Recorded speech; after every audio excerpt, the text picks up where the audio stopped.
Assalamualaikum warahmatullahi wabarakatuh. Saya Sekretariat Dr. Syamsuri dari OUM Sungai Petani. Saya merupakan perunding dari sebuah syarikat yang ingin menubuhkan syarikat susu UHT.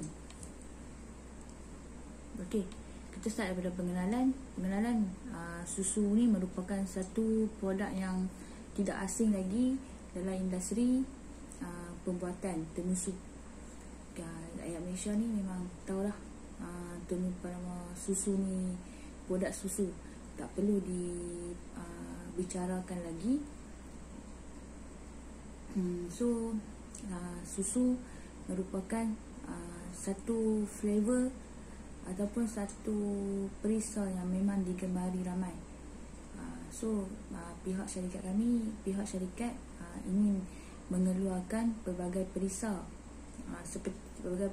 untuk menarik minat pelanggan-pelanggan supaya boleh membeli susu. Okey, seterusnya minat untuk golongan umur. Okey, golongan umur dekat sini boleh katakan umur dari budak-budak yang berusia 3 tahun, seawal 3 tahun sehingga golongan dewasa dan golongan tua. Sebab apa saya kata boleh 3 tahun? Sebab susu yang kami ingin pasarkan adalah susu yang tidak mengandungi gula. Dia hanya semata-mata susu lembu saja, tak ada bahan pengawet, tak ada apa-apa. Dia memang merangkumi suhu bilik sahaja. Dia tidak boleh panas sangat, dia tak boleh sejuk sangat, macam tu. Kemudian sebab apa nak minat nak tubuh syarikat susu ni? Sebab satu, dia syarikat susu ni banyak, tapi kita semua akan tahu. Contoh susu Dutch Lady, Everyday, Farm Fresh, lepas tu apa lagi, Dugro, Enmam. Itu susu-susu yang harga dia yang high cost. Kami menubuhkan susu nama UHT ni minimumkan harga, dan dia mempunyai saiz 3 saiz. Saiz kecil, sederhana dengan besar. Kecil dia tu daripada saiz 200 ml.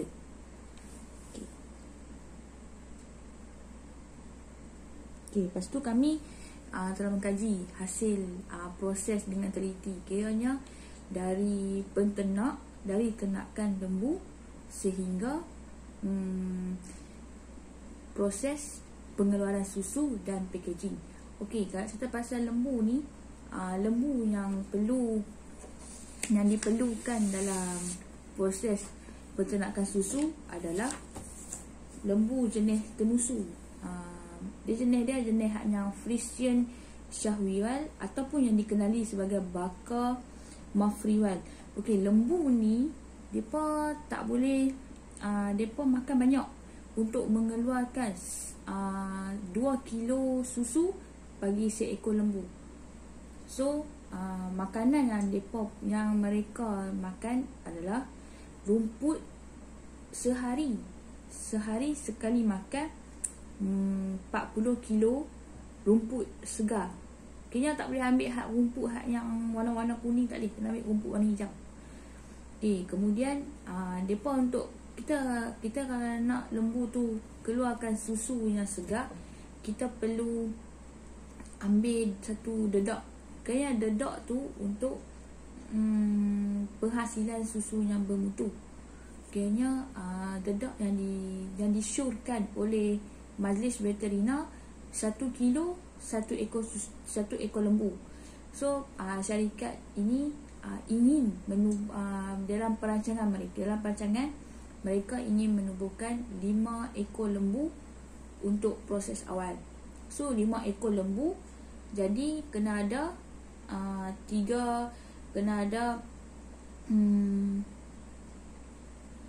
200 kilo rumput segar dalam setiap hari. Lepas tu mereka kena ada 20 kilo dedak. setiap hari. Okay, setiap hari 20 kilo dedak. Okay, 1 kilo 20 kilo dedak dipakar setiap hari. So dalam kami buat pengiraan untuk kos dia, nanti akan saya bincangkan dalam sesi dia punya proses pengeluaran, sistem pengeluaran. Okay, so ini pengenalan kenapa nak tubuhkan syarikat susu UHT. Okay, sistem pengeluaran. Sistem pengeluaran ada 3. Input, transformasi dengan output. Okay, input dekat sini adalah seperti yang boleh tengok kat sini, modal, lokasi, bahan mentah. Okay, modal yang syarikat kami keluarkan sebanyak 50,000 sehingga 100,000. So kat sini 50,000 ni merangkumi bahan mentah, syarikat dengan proses peternakan. So lokasi yang kami pilih adalah strategik dan boleh dipertimbangkan. Lepas tu bahan mentah yang kami perlukan adalah lembu yang kami syorkan seperti yang saya cerita tadi, lembu mafriwal yang kami akan beli sebanyak 5 ekor. Kemudian kami dalam masa 3 minggu akan diternak, akan dicucuk untuk pembiakan, kena untuk mereka melahirkan anak-anak sebelum pembuatan susu dilakukan. Okey, lepas tu transformasi merupakan proses dalam satu syarikat tersebut. Kayaknya kat sini adalah peralatan ataupun mesin. Okey, kalau dalam syarikat kami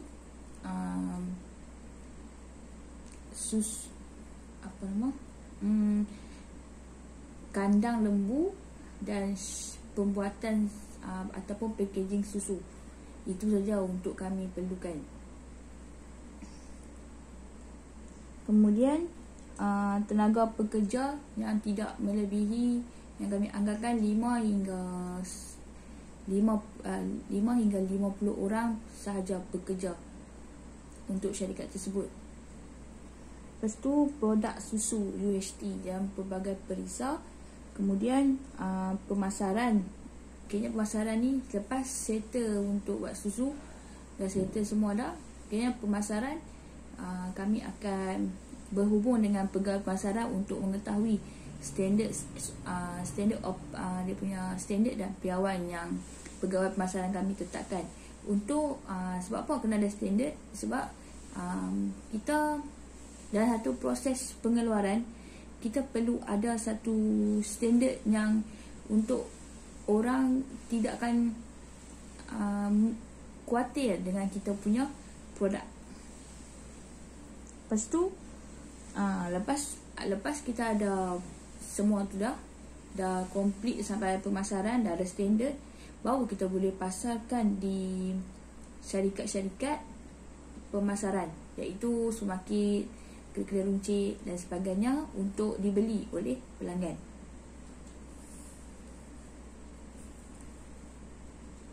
Okey, proses pengeluaran. Okey, proses pengeluaran ni penting juga, sebab kalau kita tak ada proses pengeluaran, kita tak tahu macam mana syarikat tu hendak ditubuh. Okey, yang pertama, lokasi yang strategik. Makna kata lokasi yang strategik ni kiranya kami menubuhkan di kawasan bandar. Jadi bila di kawasan bandar ni, dia tak perlu kalut lah nak fikir kenapa, macam mana, orang ada ke proses nak membeli tu macam mana, apa semua. So tak payah fikir lah, sebab di kawasan bandar dia ada perumahan, dia ada sektor industri yang lain, dia ada pertanian, dia ada semua. So tak payah khawatir, dia tak payah fikir. Lepas tu kemudian Penempatan lokasi yang boleh mengaut keuntungan. Kiranya boleh mengaut keuntungan ni makna kata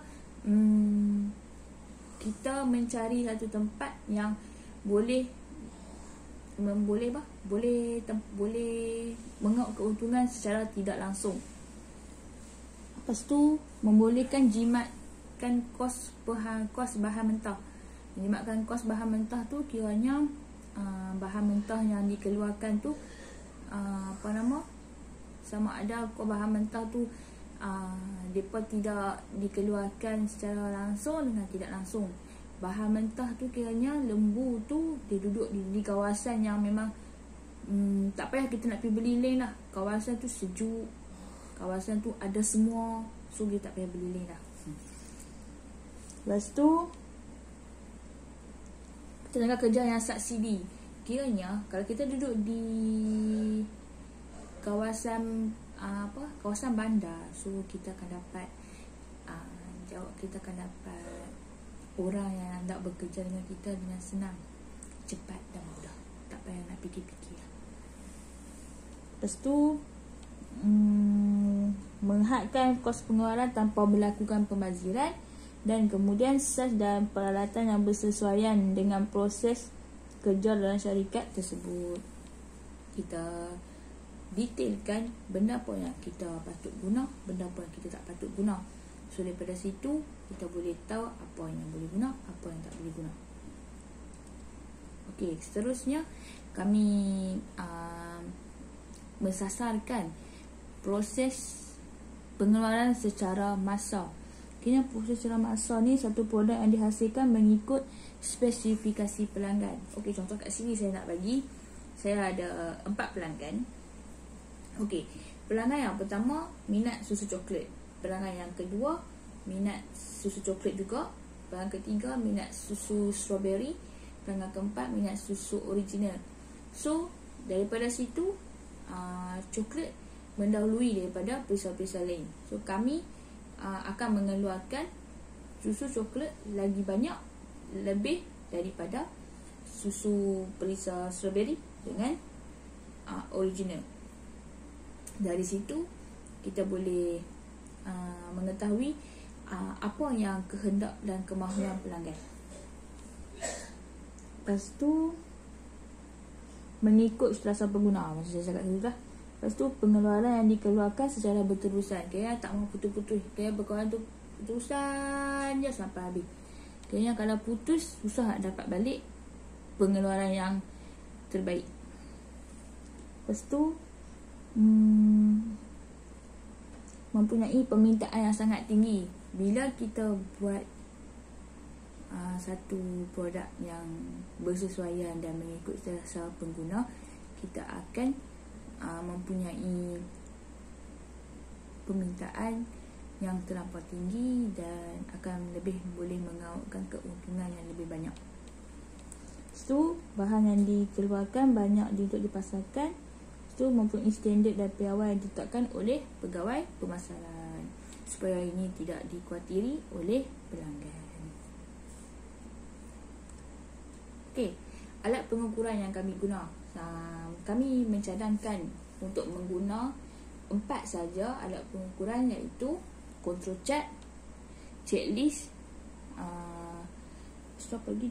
fishbone dengan certification. Okey, saya mulakan dengan control chart. Okey, sebab kita nak guna control chart? Control chart ni adalah satu proses alat pengukuran yang sistematik. Sebab apa saya kata sistematik? Daripada awal proses sampai akhir proses, kita boleh mengetahui satu proses yang daripada penternak sampai pengeluaran, berapa dia punya maksimum kapasiti yang akan dikeluarkan. So daripada situ kita akan dapat tahu defect, effect, impact, semua kita akan dapat tahu dan kita boleh improvement daripada situ. Sebab dia ada tiga layer, 3 lapis, 3 garis dia, iaitu lower, average dengan upper. So kalau kita punya defect kita upper, so kita boleh fikir apa benda kita nak buat. So itu perlunya control chart dalam satu syarikat penubuhan syarikat syarikat baru. Okey, kemudian checklist. Okey, checklist ni penting sebab dia boleh jadi penting ni kerana contoh saya bagi untuk penternak bagi makan dekat lembu. So mereka tak tahu mereka bagi makan, hang bagi makan kan dok lagi, sebab mereka mesti ada shift. So bila mereka ada shift, mereka perlukan ada checklist untuk tanda berapa banyak dia orang bagi, berapa banyak dia orang tak, berapa banyak kali dia bagi, dan berapa jam masa yang dia perlukan untuk bagi. So daripada situ kita akan menghadkan kos, dan dalam masa yang sama kita tidak akan melakukan pembaziran. Okey, yang nombor 3, fishbone.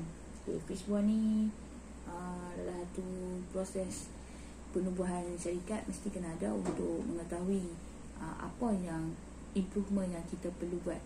Contohnya kat sini syarikat dia ada mesin, lepas tu dia ada manusia, man, standard procedure.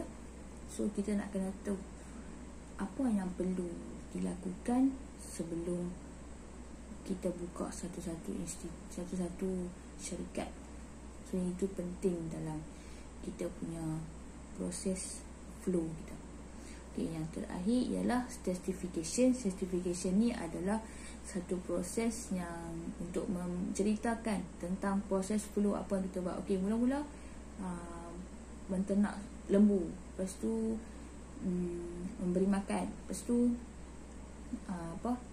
mengeluarkan susu menggunakan gini-gini, menggunakan dia punya alatan, lepas tu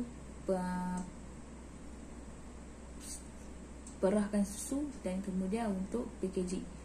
So daripada situ kita tahu flow dia, apa mula nak buat, apa yang akhir nak buat, dan itu tidak akan membuatkan kita leka dan boleh melakukan pembaziran secara tidak langsung. Okay. Kesimpulan yang saya boleh kupaskan kat sini, susu adalah merupakan satu yang tidak akan ketinggalan zaman dan akan diminati oleh semua orang yang memang minat minum susu.